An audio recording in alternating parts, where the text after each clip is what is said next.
The audio portion of this video is being recorded using the new DJI mic, and it's being transmitted wirelessly into a Sony a7 IV.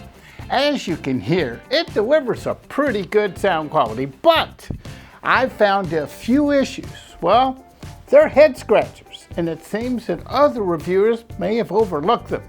Are they deal breakers?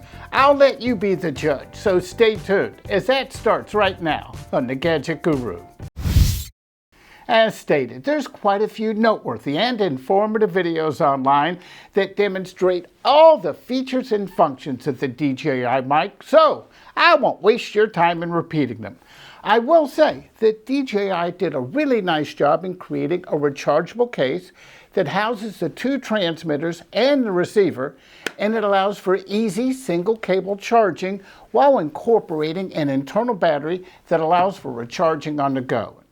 While I like the direction that DJI is going with this system, as many of the features are quite noteworthy, today I'll focus on the items that, well, they have me a bit miffed. The first is when using the DJI mic with an iPhone. While it includes both Lightning and USB-C adapters, when using the Lightning connector with an iPhone, well, it only records in mono. While it works as designed when connected to a DSLR, in my opinion, it's crippled when connecting to an iPhone. Let's face it, a major benefit of having a dual-channel microphone is having the ability to record two channels separately in a stereo fashion. Personally, I find this omission a bit odd, as iPhones do allow for stereo recording, but for some reason, the DJI mic is not taking advantage of this feature.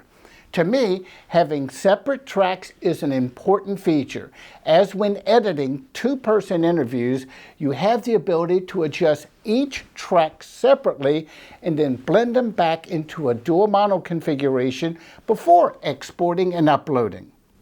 While the individual transmitter levels can be adjusted prior to recording, since they're recorded in mono and not stereo, if you don't get the levels right up front, fixing it in post-production can be quite tedious and time-consuming. Considering the amount of influencers who are using iPhones to create interviews, well, I'm a bit surprised that others aren't reporting on this. The main reason I was miffed by this is that in my collection of microphones, and yes, I have a bunch of them, I have Saramonic Blink 500 Pro. This is a two-channel wireless microphone system that I've called in the past the easiest method ever of recording two-channel interviews on an iPhone. As you can see, the receiver incorporates a Lightning plug and a mono stereo switch. Just plug it into an iPhone, fire up the two transmitters, and voila! It can record both channels on separate tracks that can be balanced during post-production. Okay, I moved into a big room. Yes, it's big, it's echoey, we have tall ceilings, glass, hard floors. This shows you the importance of using a microphone even when you're using an iPhone. Now, let me tell you why I'm doing this. I saw some posts online, some people who are evidently new to video production, and that's a good thing. They picked up their first wireless mic, which was the DJI mic. They connected the iPhone and said, hey, iPhones can't record in stereo. Well, let me tell you something, that's not the case. I'm using the Saramonic Blink 500 just to show you how this works. Now, I have one microphone here, I have another one over here. Suppose we're doing an interview, two people talking at different levels, just like I showed you in the demo before. And what you want to do is that when you're editing, it gives you the ability, if they're on separate channels, to balance them out. So here's an example. Tell me a joke. How did the hot chocolate get a car loan? His mom had to Coco sign. Had the Coco sign. Now, no matter how those levels came out, I could balance them in post-production. So what I'll do here, I'm just going to go through and I'm going to click dual mono. Now, my voice went from being on the side to down the middle. Now, let's get back to the studio. Now, here's the good news. I have found a solution for the DJI mic that addresses this issue. This is Saramonic's LC-C35 Lightning to TRS cable. It's a $60 accessory cable that is Apple certified, and it works with various audio devices, including the DJI Mic. While it's a bit larger than a typical connection cable, when attached to an iPhone, it allows for true stereo 2-channel recording. Here's a demo.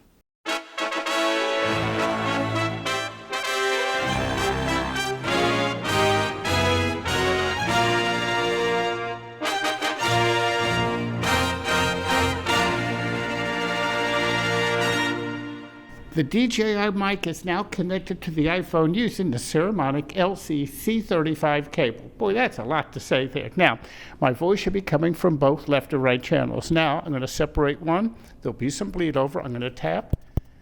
That should have come from one speaker. Now, I'm going to move this one out of the way and tap. That should come from the other speaker. So I think this is proof positive for people who might have said that the iPhone cannot record in true stereo on a microphone. Well, this is the solution. I hope this works for you. I must say, I'm a bit miffed as to why DJI's Lightning adapter does not work in this regard. After all, it is a 2-channel system, and as we can see, other companies are already doing it. While I haven't spoken to DJI, I can only assume it has to do with licensing issues, but that's a guess on my part. Possibly they can set the record straight by replying in the comment section below, and even better, let us know if a firmware fix is coming for this feature. But wait, there's more. Another issue I discovered is that the included USB-C adapter does not work with an iPad. Well, when I say it doesn't work, I mean nada, zilch, zero. I tried various tricks with both the camera's video app along with the voice memos app, and I could not get the iPad to recognize the microphone with these apps. But to be fair, I searched DJI's promotional material, and nowhere could I find anything that said that it could be used with an iPad. However, since an iPad's larger screen can be ideal for interview productions, I searched through my vast assortment of accessories yet again to see if I could find a fix, and I did. This is the USB-C to 1/8" adapter that was included with the Saramonic Blink 900B2 system that I reviewed just a few months ago. And guess what? Not only was the DJI Mic recognized, it delivered a true 2-channel signal. Here's a demonstration. Okay, let's see if this works. Right now it should be coming from both speakers on the iPad. I'm on the iPad right now. Here's one channel. I'm going to tap the mic. And here's the other channel. I'm going to tap the mic. You should have just heard both of those coming from individual speakers, proving, yes, there is a way to get the DJI Mic to record in stereo on an iPad. Allow me to say, this is not a commercial for Saramonic products, and everything you see in this video was purchased by me, as I do not accept freebies or payments for reviews. I have a review posted where I compared the new Blink 900 2-channel system to the Rode Wireless Go, and I'll place a link right up here and in the comment section below, as you may find it interesting. There's a couple more issues that have me miffed, and the next one has to do with the internal recording feature. As I've often mentioned in my other wireless microphone reviews, I think range tests are silly, as after 30 years of hosting interviews and product reviews, I've never conducted an interview where the camera is located hundreds of feet away from the subject. So, when I review a dual-channel wireless microphone system, if it can deliver a solid signal 25 feet or so from the camera, in line of sight and when blocked, then I'll call it a win. In my test, the DJI Mic does no better or worse than other similar microphones.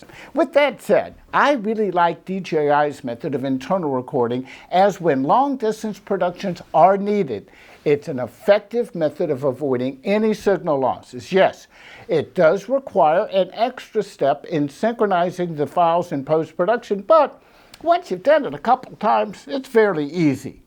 Compared with the similar feature found on the Rode Wireless Go 2 system, the DJI method is much simpler, as it doesn't require an app or a program. Just copy the files and drag them to your editing program and sync them in the timeline. Now, here's where I found a problem with DJI's method of internal recording.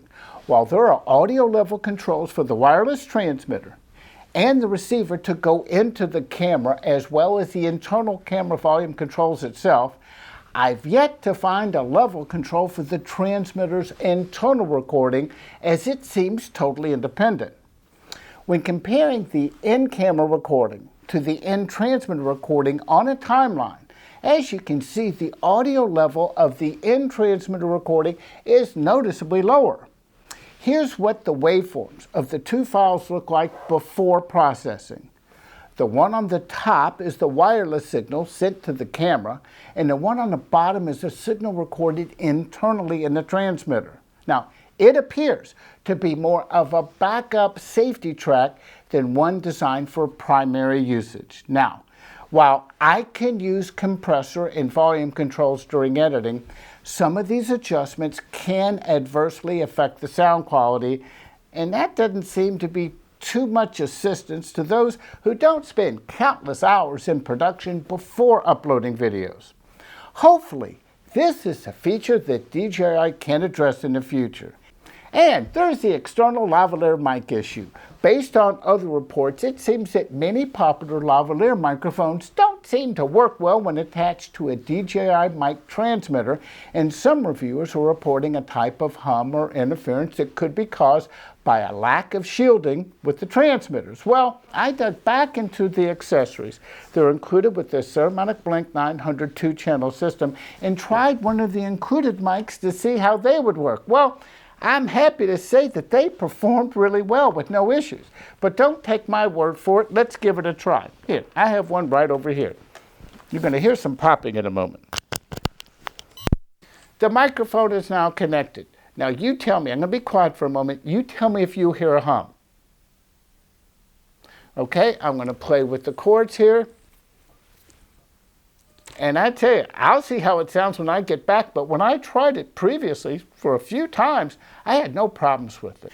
Now, taking the advice of the drone film guy, I picked up one of these. This is the Shure MVL clip-on microphone. We're going to give this a try, but first, that is a wonderful video where he took the time to go through a bunch of different labs to try to find one that does work with the DJI mic. So let's give this one a try. You can hear it pop.